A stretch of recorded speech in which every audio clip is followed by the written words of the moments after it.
Bom,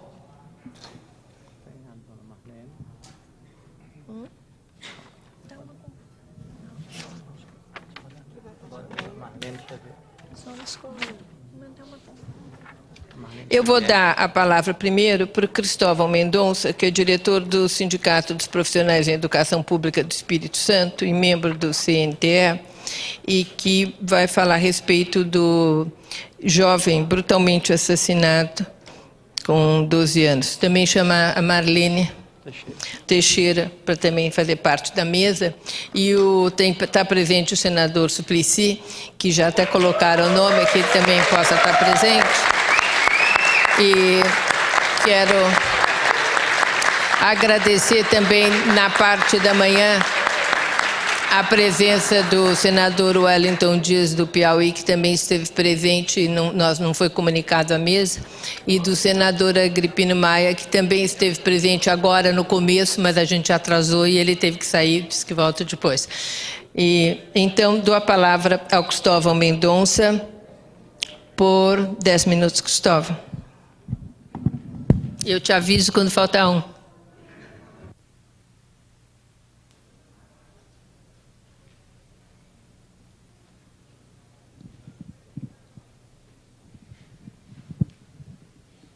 Isso.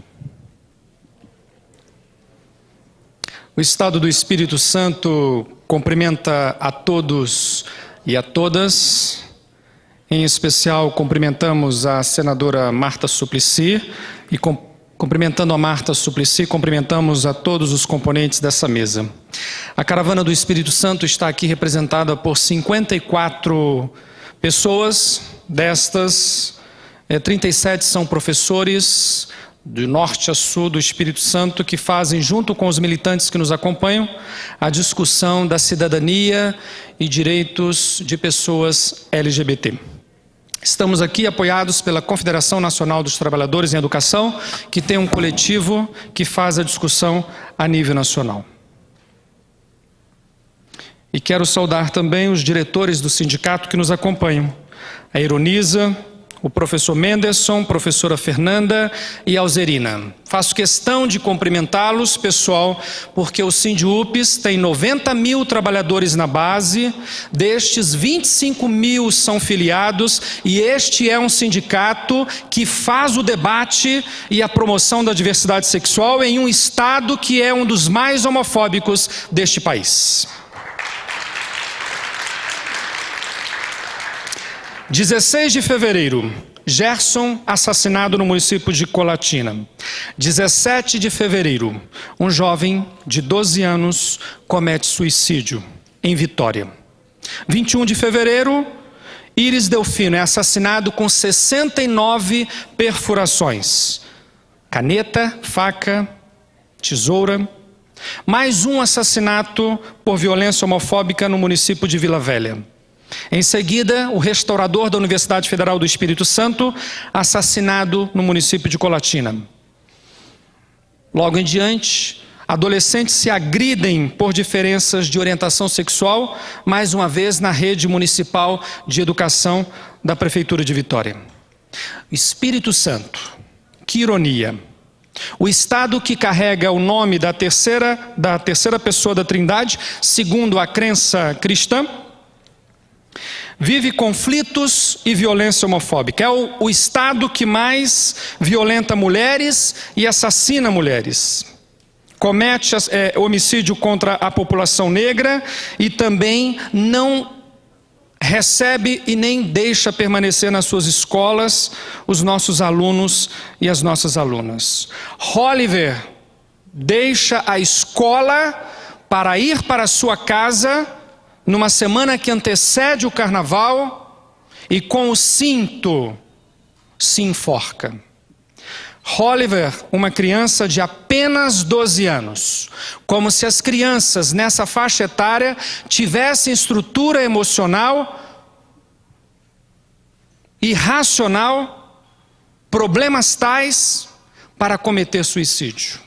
Onde está, pessoal, A rede de proteção que envolve escolas, conselhos, o sistema municipal, a segurança pública, onde está a rede de proteção que deixa que uma criança de apenas 12 anos cometa suicídio? Não nos importa qual é a orientação sexual do pequeno Oliver. O que é certo é que ele sofreu, além de outras formas do bullying, também sofreu homofobia no espaço escola.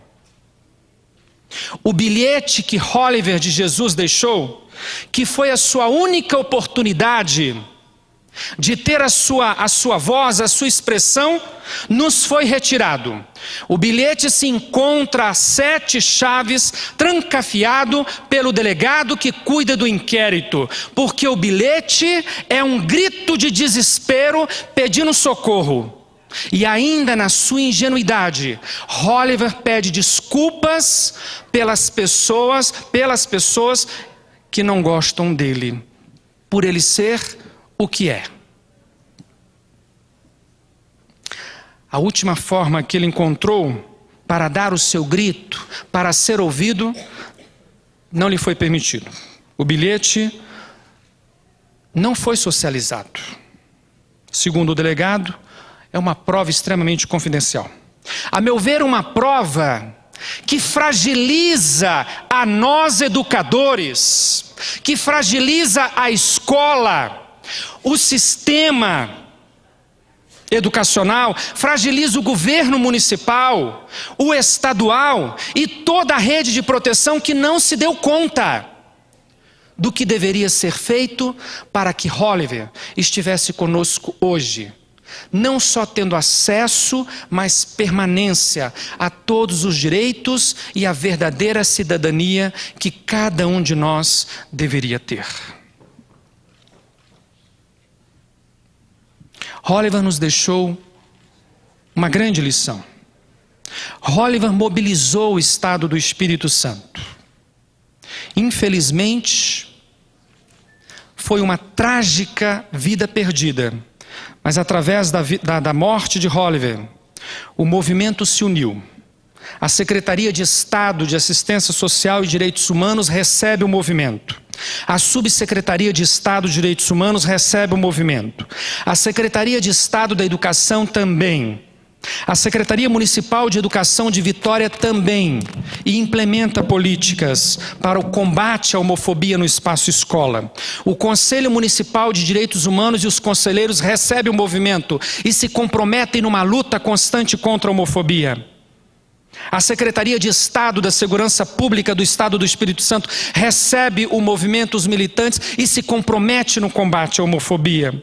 Os delegados envolvidos no inquérito também recebem o movimento e tenta dar explicações a algo que não é possível se explicar.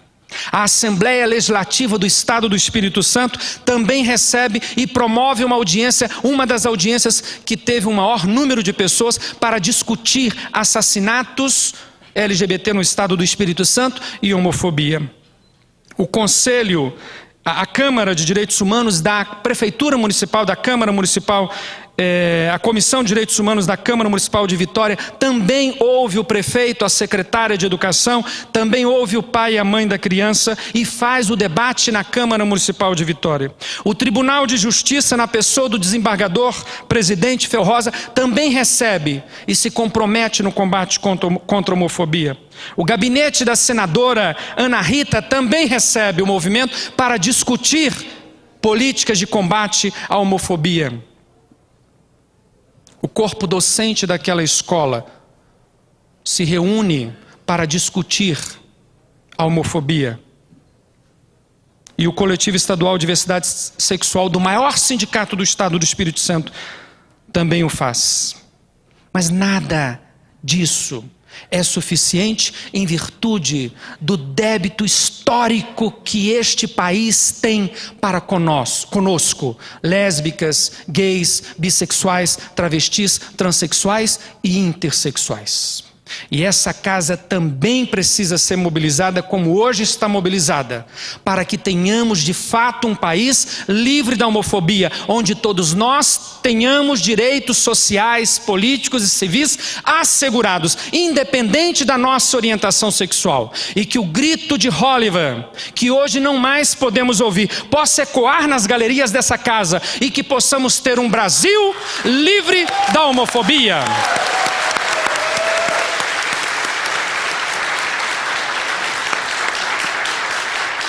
E que as nossas escolas, os nossos postos de saúde, as nossas delegacias possam realmente receber a cada um e cada uma, independente da sua orientação sexual e identidade de gênero, como homem e mulher que tem dignidade humana. E que este Senado possa ser solidário a esta causa, porque quando nós elegemos os nossos senadores e os nossos deputados, os elegemos para serem administradores do Legislativo, para administrar todo o nosso Brasil, independente das nossas expressões de crenças religiosas, independente das nossas convicções religiosas, independente das nossas orientações. Nós precisamos fazer esse povo deste Senado, os nossos senadores, compreenderem que eles não são eleitos para governar para um grupo específico, mas governar para toda a população brasileira.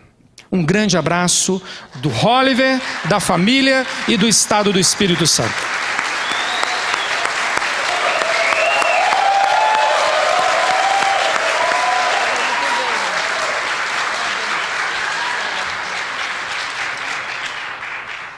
Ele não pôde falar, mas você falou muito bem, Cristóvão. Muito bem. E o exemplo que o Sindicato dos Profissionais da Educação Pública do Espírito Santo dá é um exemplo muito importante também. Agora eu vou dar a palavra para um caso que vocês devem ter acompanhado pelos jornais, de uma jovem de 16 anos que tinha um primeiro amor e que foi assassinada por esse amor e talvez por outras pessoas dessa família, e que aqui as suas duas irmãs estão presentes e que vão nos falar um pouco do que foi essa tragédia homofóbica. Eu vou dar a palavra, então, para... Primeiro, para a Kelly. Primeiro, então, a palavra para a Kelly.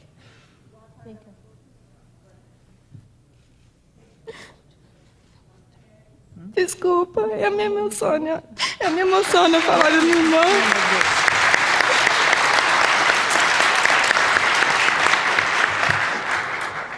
Porque eu estou aqui para que crimes como esse não aconteçam mais. Para que ninguém possa sentir a dor que a gente está sentindo. A minha irmã foi assassinada de uma forma brutal, só porque ela gostava de uma pessoa do mesmo sexo. Isso é crime. Isso tem que acabar.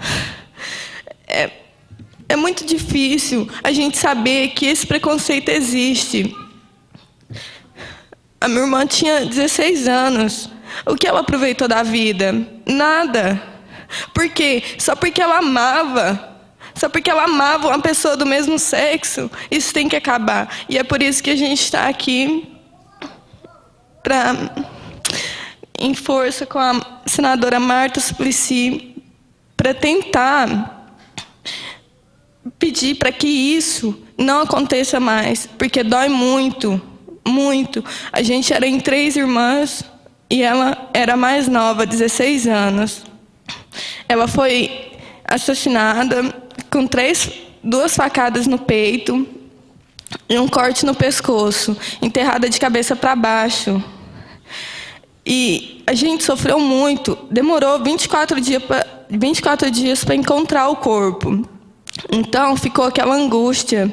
A minha mãe nem pode estar presente, porque ela não ouvir falar o nome da minha irmã, ela passa mal.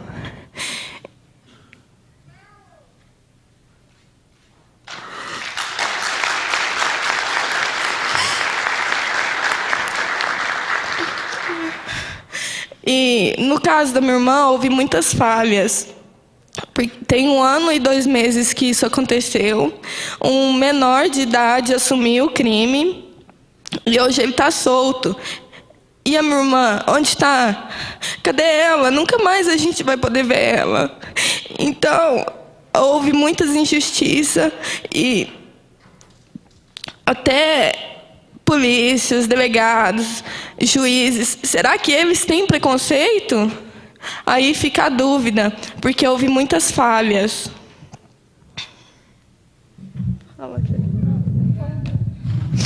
Obrigada.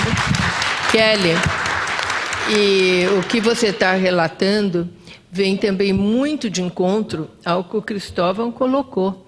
O que nós estamos vendo não é só a barbaridade do que acontece, mas é como se a eliminação de provas ou testemunhos ou qualquer coisa que remita a quem de responsabilidade. Isso é muito sério, é tão sério quanto o que acontece, porque quase que dá uma permissão, uma impunidade aos que cometem crimes dessa natureza. Agora, se a criminalização da homofobia fosse lei, isso provavelmente também teria outro curso. E eu vou dar a palavra à sua irmã, a Késia, para ela acrescentar mais umas palavras, Késia, ao que foi colocado pela Kelly. Só quero pedir desculpa, mas eu não consigo falar.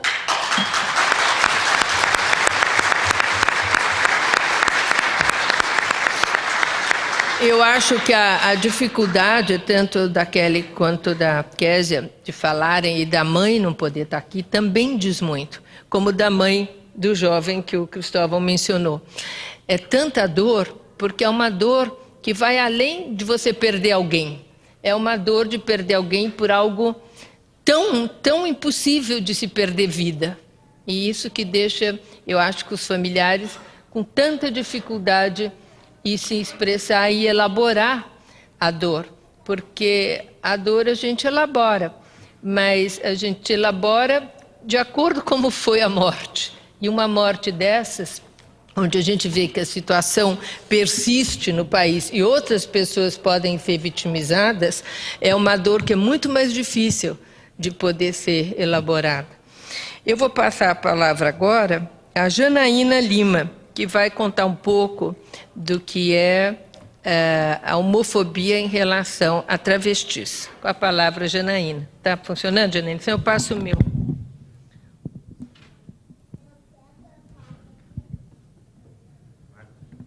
Uma breve palavra que estão me chamando para ser o próximo orador. Se me permite? Sim. Eu queria saudar a todos neste encontro onde estão expressando o apoio ao PLC 122 para acabar com a homofobia no Brasil.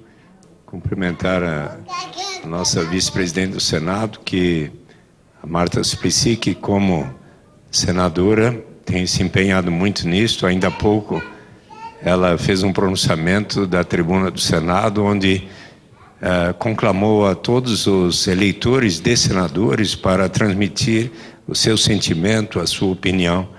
E eu quero solidarizar-me com os familiares de pessoas que foram objeto de violência e também aos professores que deram seu testemunho, como o Cristóvão, a Kelly, a sua irmã, porque é muito importante que nós aqui tenhamos a consciência destes desvios de procedimentos que não estão de acordo com o bom senso, com a necessidade de todos respeitarmos os seres humanos, não importa a sua opção sexual.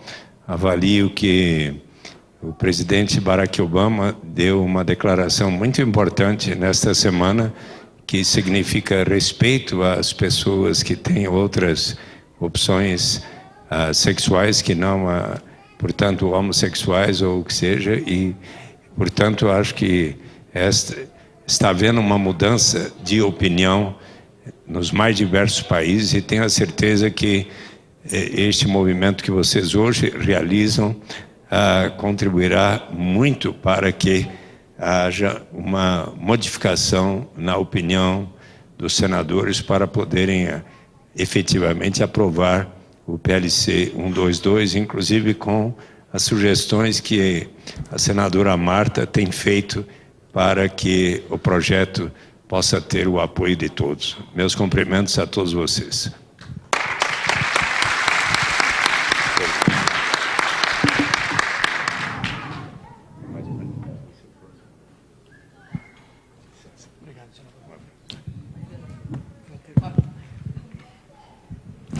Com a palavra, a Janaína. Boa tarde a todas as pessoas presentes. Quero cumprimentar a todos na pessoa da senadora Marta. Eu estou extremamente emocionada também. Não achei que eu ia ficar, mas acho que eu sou humana também, né? Nessas horas, pelo menos, eu percebo que eu sou.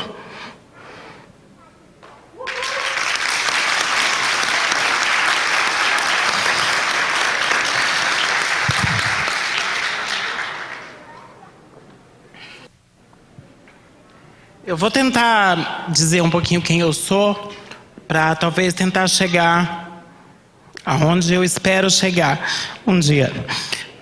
Meu nome é Janaína Lima, nasci no Rio Grande do Norte, na divisa com a Paraíba, fui registrada na Paraíba, morei na cidade de Salto e morei a partir dos 11 anos na cidade de Campinas e atualmente estou morando na capital, São Paulo. Né? Eu tenho atualmente 36 anos. Se eu conseguir, eu vou chegar aos 37. Eu digo isso porque desde que eu me assumi travesti, eu e as minhas amigas travestis também, a gente sempre teve uma cultura, um costume de contar quantas travestis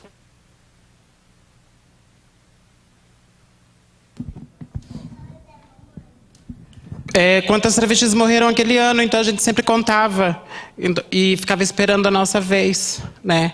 E eu tinha certeza que até os 30 anos eu já teria morrido. Então, se eu estou com 36, eu estou com 6 no lucro, né?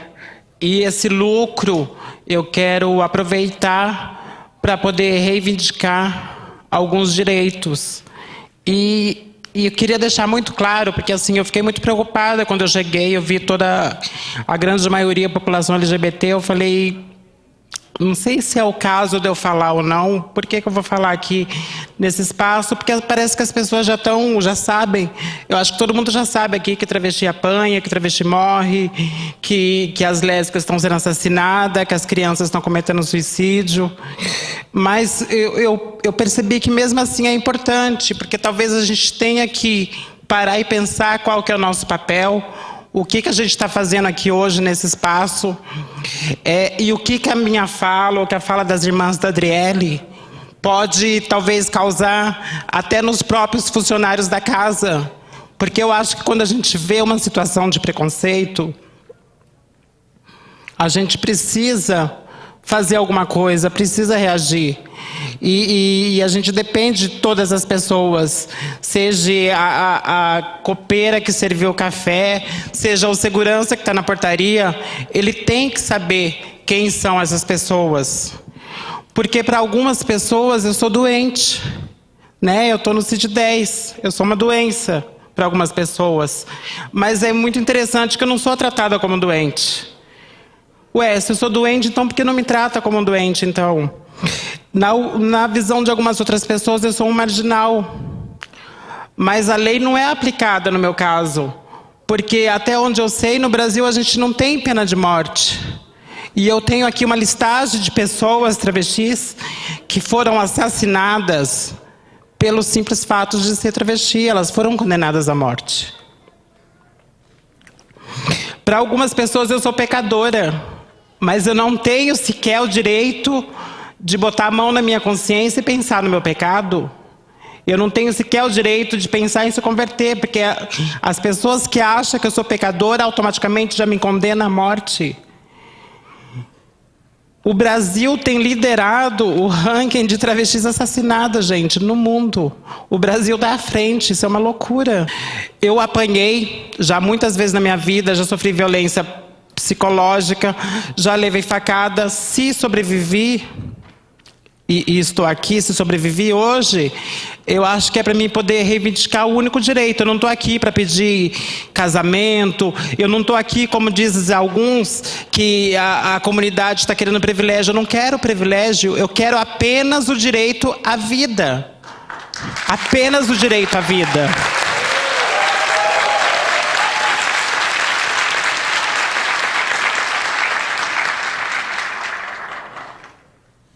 E aí eu queria, assim, uma resposta mesmo dessa casa, né? O que o Senado pode estar fazendo para mudar essa situação? Porque que se for para condenar as pessoas à morte, então que faça essa condenação, que isso seja feito de uma forma menos dolorosa.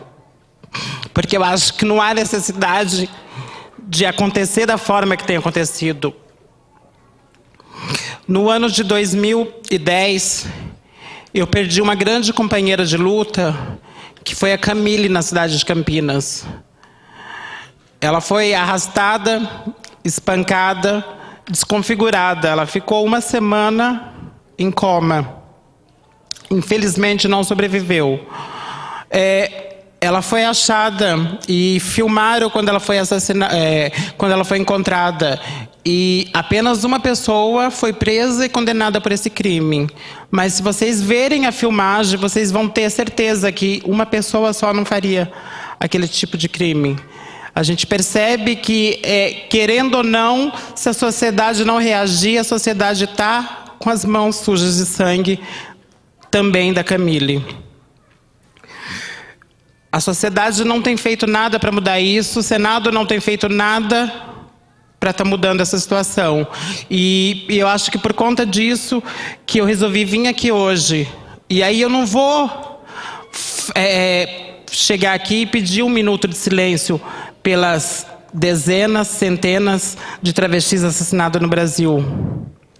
Eu vou pedir um grito sim, um grito de vida, que eu acho que é isso que a gente está pedindo. A gente não quer privilégio, a gente quer apenas viver. Porque eu sou cidadã na hora de votar.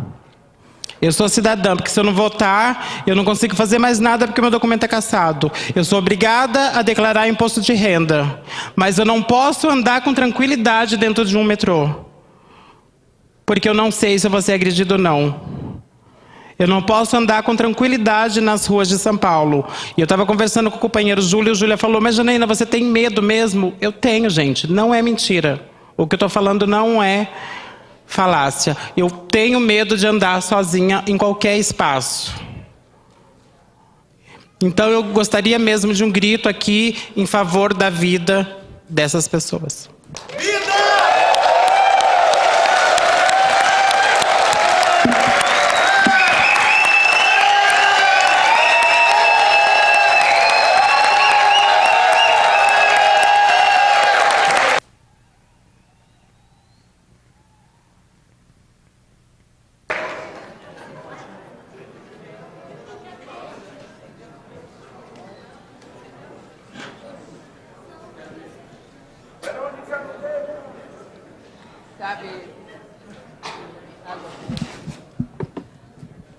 Sabe, Janaína, eu acho que valeu muito a pena você ter vindo, porque esses depoimentos, eles ecoam, e as pessoas, como o próprio Julian, que trabalha, ativista na área, perguntou se você tinha medo de se locomover, é porque você veja como é distante da maioria das pessoas a realidade que vive um travesti. E quando você fala que tem medo da morte, que as pessoas não têm ideia do que é viver com uma faca no pescoço todo dia, o que é sair de casa e não saber o que vai acontecer. E que o direito básico de um cidadão brasileiro é ameaçado todo dia por causa de um preconceito.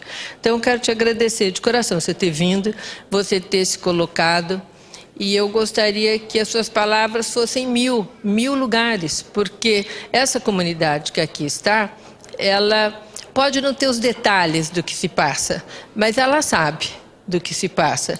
Agora, a maioria dos que votam aqui não sabem do que se passa, né?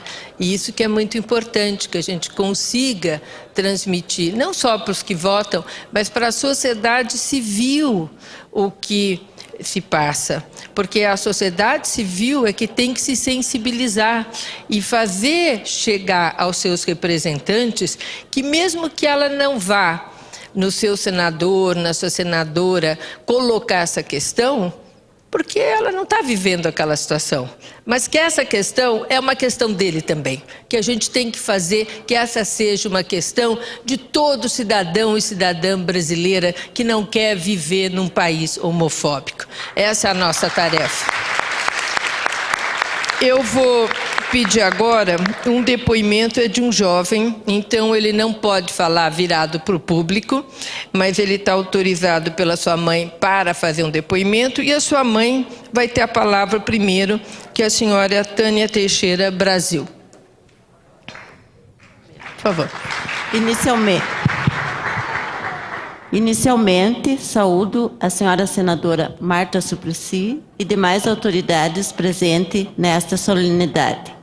Representante das entidades que lutam pelos direitos humanos, pais e mães vítimas da homofobia, senhores e senhoras aqui presentes.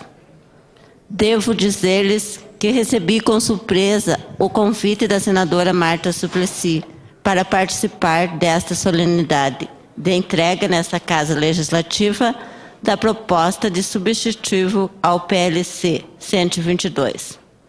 A razão de aceitar este convite e de me propor a estar hoje na presença de Vossas Excelências é para manifestar e demonstrar o meu apoio pessoal à criminalização deste ato discriminatório, preconceituoso e sem razão de ser, com que se traduz as manifestações de homofobia praticada por pessoas, se é que estas podem ser assim chamadas, que causa tanta angústia e tristeza, tanto para as vítimas como para os familiares que amam e convivem diariamente com seus filhos, vítimas. Isso tem causado traumas, sequelas desse ato tão discriminatório. Tenho a dizer aos senhores que não sou uma ativista, mas após ouvir o relato das pessoas que me antecederam, vítimas também da homofobia, que sou grata a Deus por meu filho estar vivo, por estar aqui comigo, e que fico solidário com os pais e mães que perderam seus filhos, sua irmã, no caso dela, vítima do preconceito. Preconceito, não digo da sociedade, mas das pessoas, de pessoas que não têm o entendimento e a noção para praticar tal ato.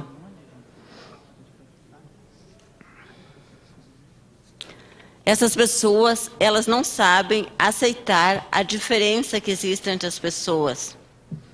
Tenho o privilégio de dizer aos senhores que Deus me deu só um filho.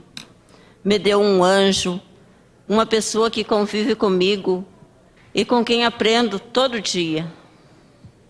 É um menino educado, carinhoso, sensível, inteligente, ao mesmo tempo em que é solitário e triste. Muitas vezes, por ter assumido a sua homossexualidade, o verdadeiro significado da palavra amor. Com isso ele sofre. E nós sofremos junto. Nossa sociedade busca de várias formas tornar-se uma sociedade inclusiva, seja na escola, seja no convívio social, que tem por princípio a luta pelo respeito aos direitos humanos. Como mãe, abençoada que sou, por ter meu filho vivo e comigo, rogo aos nossos representantes que, após ouvirem os depoimentos comoventes que presenciamos hoje,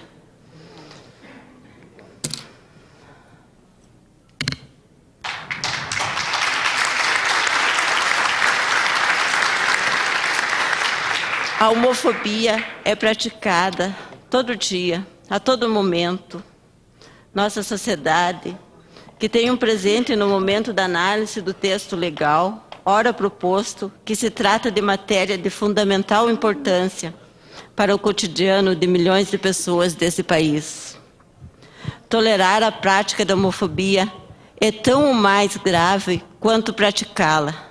Dizer e pregar a igualdade entre os cidadãos não pode ser um simples jargão para agradar a comunidade internacional.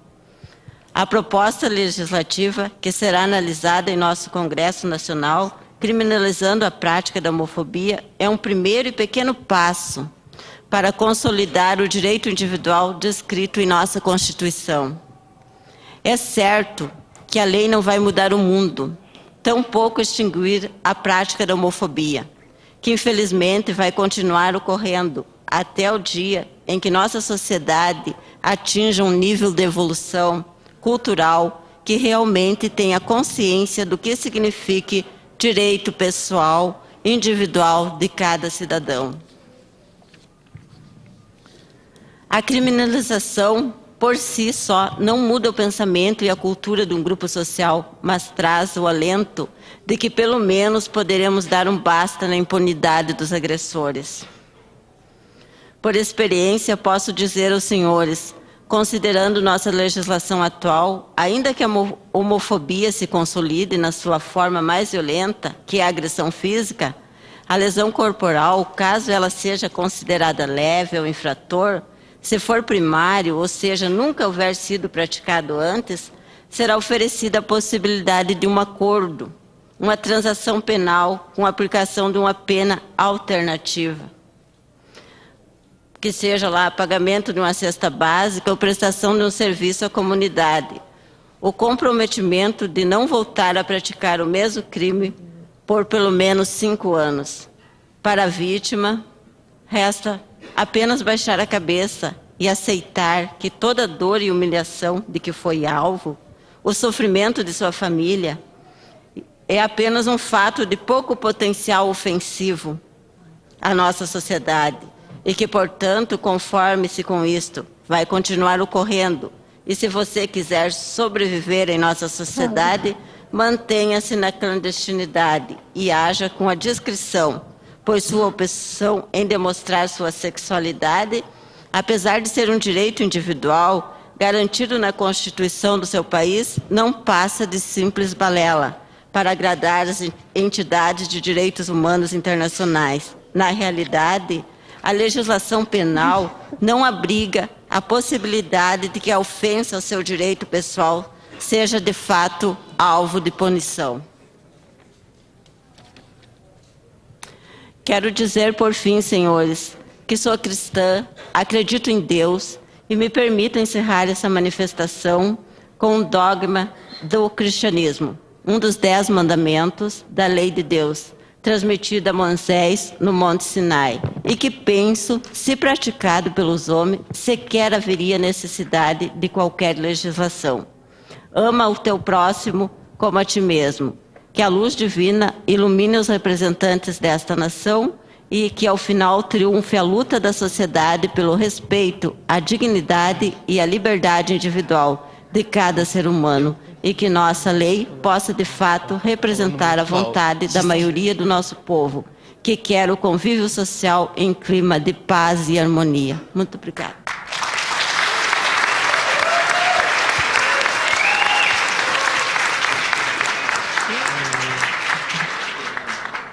Muito obrigada, Tânia, pelo seu depoimento. E agora nós vamos ouvir o depoimento do CT, que eu não estou podendo colocar todo o nome, nem ele vai poder fazer o depoimento de frente, porque é um menor de idade que, autorizado pela sua mãe, vai se colocar. Por favor, pode falar. É um jovem de 12 anos, ele tem 15 anos. Eu sou uma de várias pessoas que todo dia no nosso país foram ou são agredidas, e algumas até assassinadas, por simplesmente terem nascido diferentes. Eu não escolhi ser gay, eu nasci assim, eu sou do jeito que sou e tento ser feliz. Eu sobrevivi ao preconceito, mas os filhos e filhas de vários aqui presentes não tiveram a mesma sorte que eu. Eu fui humilhado, agredido, tanto fisicamente quanto moralmente. E quando foi levado ao conhecimento do promotor, ele simplesmente ofereceu um acordo para os réus. Eu vou contar o que aconteceu comigo naquela história, naquela escola. Durante uma aula de geografia, uma aluna levou um ursinho de pelúcia e uns 5 alunos ficaram simulando sexo oral e anal no ursinho de pelúcia e me chamando de diversas ofensas de baixo calão que eu não vou repetir aqui. Quando eu perguntei para minha professora de geografia por que ela não fazia nada, ela simplesmente se virou e disse: "A aula é uma democracia", e continuou dando aula normalmente.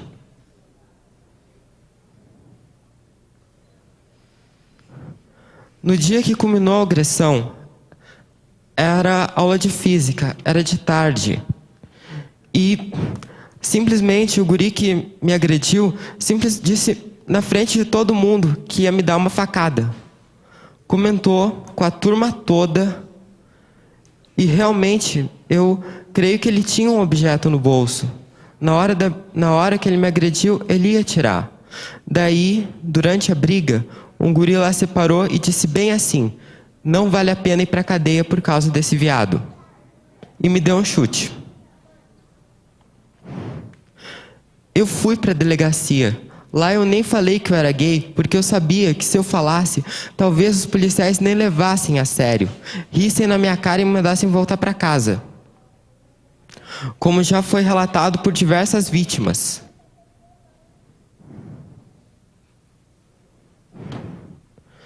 No meu caso, ocorreu vários erros. Vários. Não me deram... Praticamente, quando eu fui chegar lá no promotor, ele simplesmente nem me deu quase nenhuma chance de falar, acrescentar. Simplesmente disse aquilo para mim. Eu fiquei indignado. Alguém ameaça outra pessoa que vai matar ela e se safa com acordo. Realmente, se não fosse de dia no centro, eu poderia nem estar aqui hoje.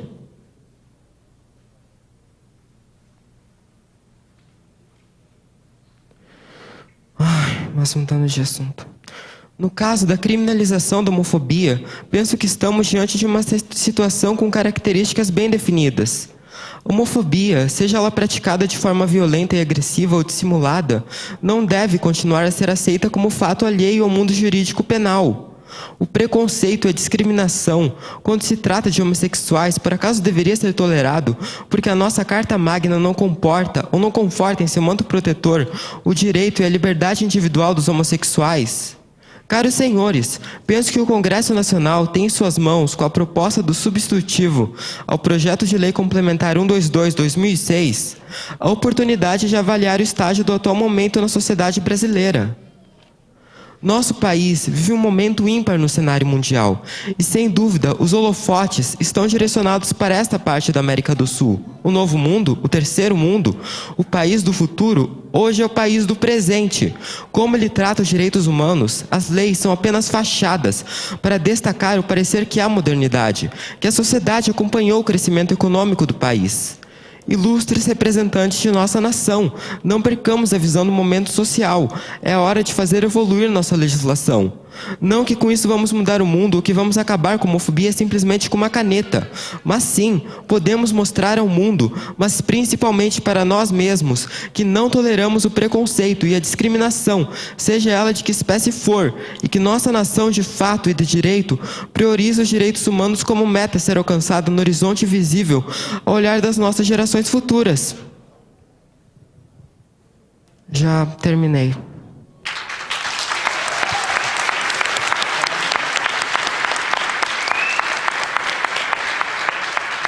Eu acho que... Muito obrigada, CT. Eu acho que, mais uma vez, nós vemos que se repete em todos os depoimentos a questão da lei.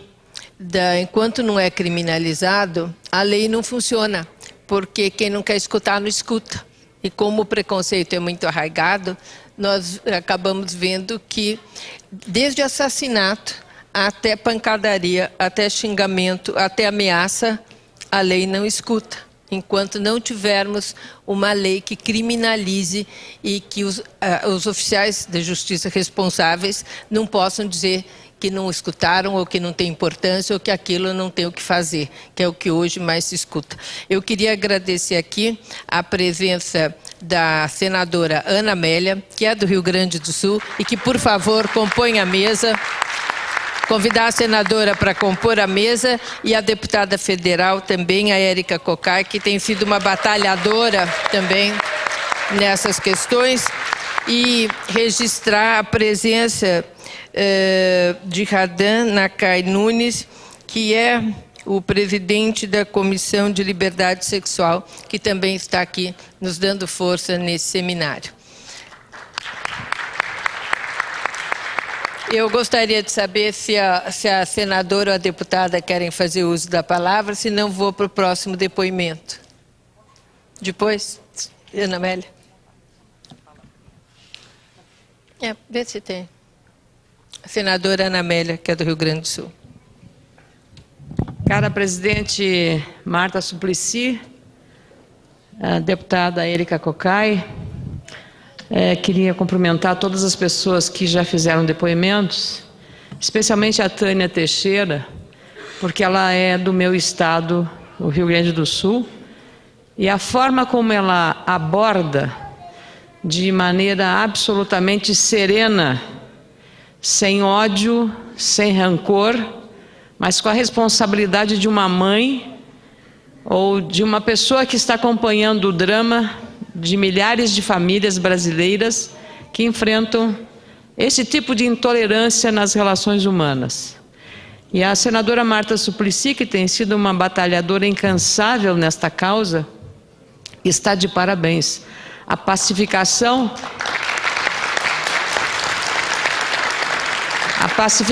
da nossa sociedade, a redução dos níveis de violência em todas as áreas, só se dará não apenas com leis rigorosas e claras, mas sobretudo com a punição dos responsáveis. O que acontece hoje no Brasil, em todas as formas de violência, é a impunidade, que alimenta o aumento da violência. Contra a mulher, todos sabem, a senadora também é uma defensora disso. Os níveis de violência contra a mulher acontecem dentro de casa, praticada por maridos, amantes, companheiros, namorados, e são as mais variadas e violentas formas de violência. Sem falar na violência moral, que às vezes é tão agressiva quanto a violência física.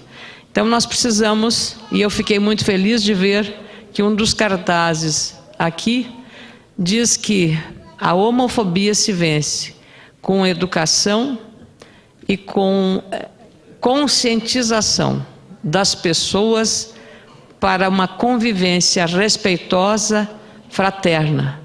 As pessoas têm que ser respeitadas como são. Nós não somos ninguém para julgar ou para determinar a opção de qualquer pessoa da sua forma de ser. Então eu queria apenas dizer que eu estou aberta a este debate, continuar apoiando as ações da senadora Marta, porque o que nós mais precisamos é de um país com paz, sem violência e respeitando as opções das pessoas. Cumprimentando a Tânia Teixeira e a todos vocês. Cumprimentos. Muito obrigada. Pelo depoimento tão contundente, senadora Ana Amélia, e vamos precisar do seu apoio na Comissão de Direitos Humanos, e vou apelar para Vossa Excelência, que tem muito prestígio aqui na Casa. Muito obrigada.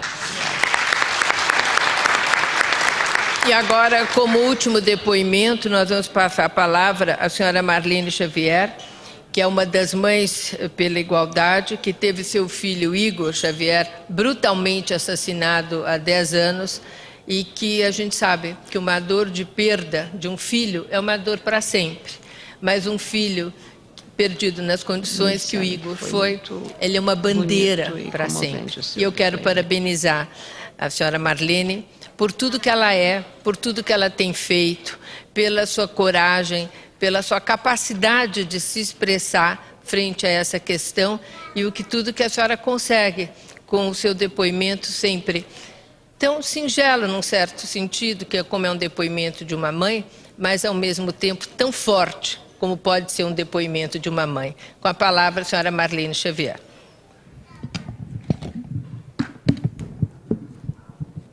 Obrigada.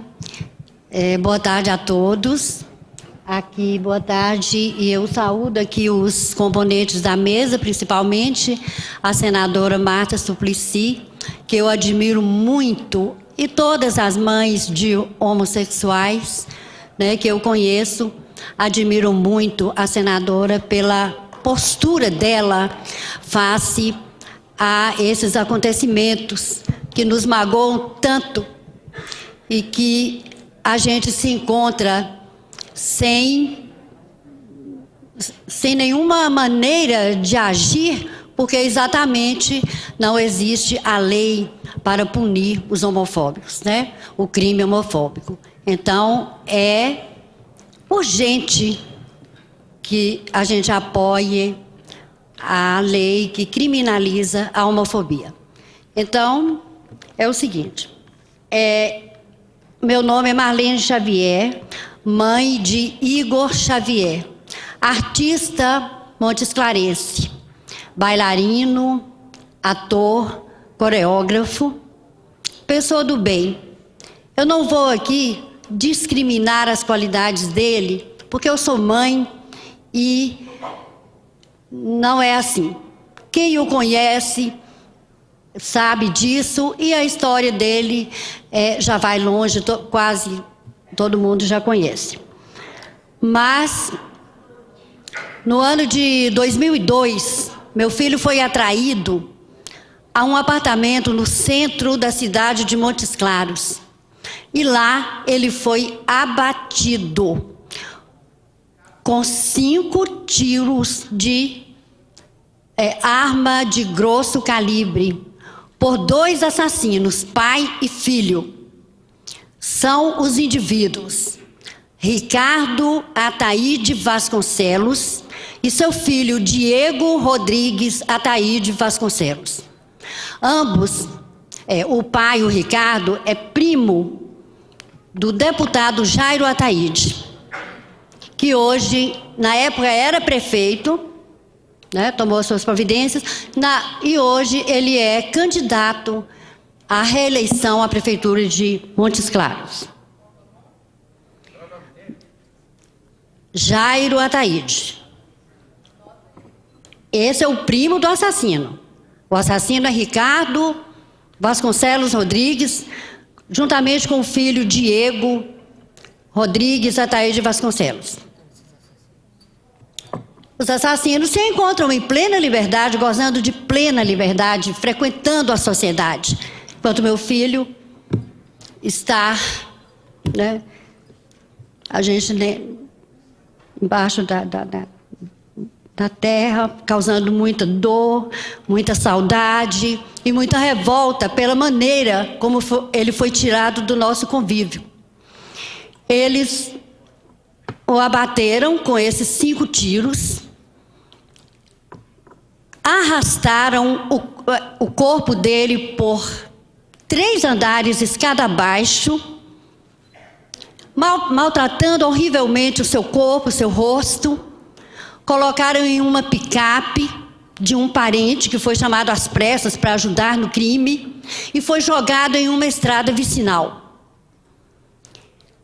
Enquanto isso, os assassinos destruíram as armas e fugiram para Belo Horizonte. Bom, desaparecidos, fugitivos. Centenas de pessoas que o viram porque ele foi abordado em um bar em Montes Claros, logo depois do trabalho, era uma quinta-feira, e ele visitava sempre esse bar, que às quintas-feiras oferecia arroz com piqui aos seus clientes. A comida era de graça, as pessoas só pagavam a bebida, então o bar estava lotado. Então centenas de pessoas viram quando eles saíram. Esse assassino já estava no local, e o meu filho estava preparando um espetáculo para o dia do seu aniversário. Faltavam 15 dias para o seu aniversário. E estava muito animado, conversando com os amigos, que o bar era frequentado pela grande maioria pelos artistas. Essa pessoa o abordou, sentou à mesa deles e continuou ali com eles, fazendo parte do grupo, e o convidou para ir ao apartamento dele, porque ele, o apartamento perto daquele local, ele teria ali documentos, materiais que o ajudariam na produção do seu